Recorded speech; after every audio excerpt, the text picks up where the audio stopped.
Hello to all the beautiful people out there, the kings and queens. Namaste. Namaste. Welcome back to another Modality Monday. Today's Modality Monday is going to be about yoga, and I have the privilege of interviewing and talking to the most magnificent Tiffany. We had an event earlier this week, and I found out that Tiffany was going to be leading the yoga class, so I figured why not interview her and get her perspective on how yoga has helped her with her physical, mental, and spiritual life. So let's dive into it. So Tiff, you're a yoga instructor, a yogi? I am. So I have been teaching yoga for almost 5 years, but I've actually been practicing yoga since I started when I was like 17 or 18. So, gosh, I'm 30 now. I'm not good at math. I don't know how many years ago that was. It's been a good while. It's been a minute. It's been a good while. It's been a good while. Yeah, so when I was in high school, I grew up in LA, and I went to my first yoga class, and it was like in this like beautiful like dark candlelit room, and I remember once they started doing the ohms, I was just cracking up. I was like, oh my gosh, what is this? It's so goofy, but there was something about it that I enjoyed. And then I moved to New York, and I lived there for about 10 years. I went for university and just stayed. Nice. And when I got to New York, I started practicing more often, and it was a very physical experience for me. I was a runner in high school, and I'm just not naturally very flexible. So for me, yoga was, on one hand, a way for me to try and gain more flexibility in my physical body, but there was also something about it that I really appreciated. Like, I felt like it was the only time in my day when I would go that all I had to focus on was my breath. Okay. Like, no one was asking anything of me other than to just move my body in a certain way and to just breathe. Right. And then, Just breathe it out. Just breathe. Yeah, I mean, that's all you gotta do. It's really like breathing is the biggest life hack, which maybe we could talk about later on. For sure. So yeah, that's how I began practicing yoga. And then in 2014, as I was sharing, my grandfather got diagnosed with pancreatic cancer. And it was my first time seeing the cycle of birth, sickness, death, and at that time I was practicing yoga much more frequently, like maybe 3 times a week. And again, it was like my workout. Right. But all of a sudden, something shifted. I just started showing up to my mat with intention. And I'm sure the yoga teachers had said that a billion times, but it just never clicked until years later. I was like, oh, yeah. Before, you were kind of just going through the flow and practicing, and like you said, it was more for the physical aspect, and you didn't even realize that, and now it started connecting you with the intention and going there with an intention. Yeah, I mean, they must have said it. They must have asked to set an intention or given an invitation to do that, and maybe I did, but I didn't think so much about it. Right. But through that experience, it became very intentional. And it really became like my safe space, like coming to my yoga mat. And at that time, I found this really amazing studio called the Bhakti Center, which is really like one of my favorite places in the world. Shout out to the Bhakti Center. Yes, I love you. That was in New York? It was in New York. Okay. It's in the East Village. And I was going there for like probably about about a year at this time. Okay. And I just loved the studio so much because it was so simple. It just felt like simple and love-filled. Whereas many studios that I had been going to in New York were very like frilly and like designer yoga in some ways, which was very cool. But there was something very authentic about this experience. So I'll get back to the Bhakti Center. But anyway, I was going there through all of this and had some amazing teachers and experiences. You know, just with yoga, like physical practice, which is called asana. Asana is the physical portion of yoga. Okay. And so my grandfather passed away like a year and a half, 2 years later, and I came to LA and was with my family, and just like it was such a beautiful experience to just be so surrounded by love. It brought us so close with my cousins, and yeah, it was a very beautiful experience. That's amazing. I know you said that before yoga you were a runner and that you weren't very flexible. Yeah. Was the yoga able to help you with your flexibility, and did you notice maybe it helped you with your endurance for running at all? Well, the funny thing is, once I moved to New York, I stopped running. Of course. I stopped All running. the traffic, right? Yeah, I don't know. Yeah, I guess there's so many people. Right. But yeah, I stopped running. But I will say that yoga did help a lot with flexibility in my body. Like today, you know, I still don't consider myself like extremely flexible, but today, like the progress I see in my body over steady practice and time is just, it's really amazing. That's amazing. Yeah. As far as like some medical research goes as well, yoga helps with your body posture, and it helps with flexibility, as we've been talking about. So obviously, if it helps with your posture, it's going to help you relieve a lot of the body pain that you have. And along with that, it helps with circulation.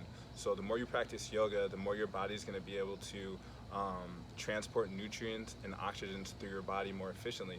So now it helps with your skin, it helps with brain function, and it helps with just cell regeneration overall. And another big thing that it helps with, as somebody that has a lot of diabetes running in my family, yoga helps with diabetes prevention. And a big thing with that is that it lowers cortisol levels and it lowers adrenaline levels, which helps you regulate your weight more often. And also with lowering adrenaline levels, it gives you a stillness and calmness. Has yoga been able to help you with your calmness and stillness? I mean, I already know the answer to that because you're very in tune in just the way that you receive the information and just listen to people. But I'll let you share, has it helped you with your stillness and calmness and connecting with yourself and others? Yes, absolutely. The physical component of yoga certainly has helped a lot with that, to move the energy in order to sit in stillness. And actually, fun fact, asana, the physical part of yoga, is traditionally kind of like the preparation for meditation. So the purpose of yoga was to move your body, get the energy moving, so then you could sit, you know, in the Himalayas for many, many hours meditating. So on one hand, like, yes, the physical component of yoga has helped me a lot with finding stillness, and when I do sit into stillness, and then also the teachings of yoga are very profound, and yoga is the science of self-realization, of spirit. So it's really creating that space to dive into that stillness. And they say, I don't know if you've heard this, but yoga practice is, in a sense, you know, when you take care of yourself, you're more favorable to others, and it allows you to have that communion with Source. And when you're more favorable to others, you're able to help others more efficiently. What would you say is the most gratifying part about your practice that you've dove into so far? Wow. Well, I mean, to the first thing that you were mentioning, I just want to say that I fully agree with that. When we nourish ourselves, then we're able to nourish so many other people. Like, it starts with taking care of the self, and not in a selfish way, you know, but really just showing up for yourself in your practice. It's kind of like, you know, on the airplane where like the oxygen mask comes down, like, you know, put your mask on first. Sink or swim. So it's like, it's the same thing. It's like when we can nourish ourselves, then we're able to show up so much more fully in everything else we're doing. That was a great analogy, by the way. Yeah, I think I did not just come up with that. She's on the planes like, if these things drop, I gotta be quick. I thought about it. And gosh, I forgot what the second question that you just asked me was. Sorry, no worries. You know, this is great interview right here. The second question was, what is the most the gratifying experience for you with the practice so far? My goodness. See how she just meditated on that? That was Modality Monday. Gosh, like, my goodness, I don't know. I guess like the most gratifying thing about teaching yoga or practicing yoga. Okay, let's do both. What's the most gratifying thing about teaching? The most gratifying thing about teaching.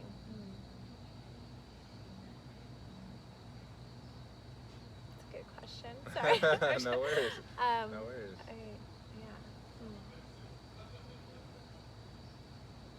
The most gratifying thing about teaching yoga is sharing the teachings that were shared with me. Like things that aren't, you know, I don't believe they're meant to just be passed on to one person and kept to ourselves. Right. It's like beautiful, timeless wisdom that we've learned through different teachers, teachings, books. And that's the most gratifying thing, to be able to be a conduit for these greater teachings that are actually really not mine. They were just shared with me, and I'm sharing them. Just so passing on the information. Yeah, that I think is the most gratifying part of teaching. That's awesome. And then what's the most gratifying thing about practicing for you? Also a good question. I mean, just getting more in tune with myself and my true nature. That's amazing. You know, I believe that our truest nature is just pure love. Actually, the teachings of yoga share that our truest nature is Sat Chit Ananda, which means, so Sat is eternal. Okay. Chit is full of knowledge. Ananda is bliss. Wow. So the nature of our soul is that it is eternal, full of knowledge, full of bliss. And so having a yoga practice reminds me of that when it's so easy to forget. Wow. Because, you know, right now we're talking and I'm remembering this now, but who knows, on the way home after this event, like, I might get cut off and I could be like, That's amazing. Someone needs to hear that, you know, Yeah. and that's why we're doing this. Yeah. So. I believe that that's the truth of who we really are, and the practice of yoga in my life has helped kind of just like remove the layers to help me get closer to that. That's incredible. That's incredible. Yeah. So to continue with my story of like kind of how I ended up getting more into the yoga path, if that's okay. Yeah, for sure. To share more. For sure. After my grandfather passed, I came back to New York, and I was just having a really rough day. It must have been a few weeks later. And my mom was like, Tiff, you should go check out, you know, go do a yoga class tonight. It always makes you feel better. And I was like, yeah, you know, she's right. So I just found this yoga studio called the Jiva Mukti Center. I don't think the physical space is open anymore, but I know they're still doing things online. Shout out to Jiva Mukti Center. Yeah, so I went there for a yoga class. I thought it was a yoga class. I brought my yoga mat, I'm in my yoga clothes, and I show up, and it is not a yoga class. It's actually 3 hours of chanting. Wow. Which, as I was sharing earlier today, is called kirtan, musical mantra meditation. Kirtan. Chant sesh. Yes, chanting. And so I'm like, I've never done this, but like I'm here, and like, oh, like my heart is just heavy, man. Like I'm here for this. Like I don't even care. Like whatever. Right. And they start chanting this mantra, which we'll do later tonight, which is called the Maha Mantra. It's the Hare Krishna mantra. It's asking to become a conduit of love, peace, and compassion. Wow. Asking to be engaged in service to something higher. I did not know this at the time, but I'm hearing this. I'm like, this is, you know, by the end of the night, I just felt like so light. It felt really good. And the next week, the Bhakti Center, that was the Bhakti Center, shout out to Bhakti Center. Yeah, they were doing an event, a lecture called 5 Ways to Live a Spiritual Life in New York City. And I guess I was interested, and I went, and I get there, and they're chanting the mantra that I was sharing, the Maha Mantra. I'm like, oh, I know this mantra. And I ended up connecting with my teacher. Her name is Shama. Shout out Shama. Hi, Shama. Like the next day, and I just had so many questions for her. I'm like, all right, what is this song? I really like it. And, you know, she was sharing more with me. And I was like, you know, I really want to dive into yoga philosophy. And she invited me to do a yoga teacher training. And I never, in a million years, really thought I would do a yoga teacher training or become a yoga teacher. So I thought about it, and I remember I was just like walking through a holiday fair a few weeks later, and all of a sudden I was just like, yes, like you have this momentum going, just go for it, just do it. And it was every weekend for 3 months, I had this like dialogue in my head that's like, but it's every weekend, like you really want to go every weekend? So I was like, just do it. Like, making yourself commit and hold yourself accountable. Yes, exactly.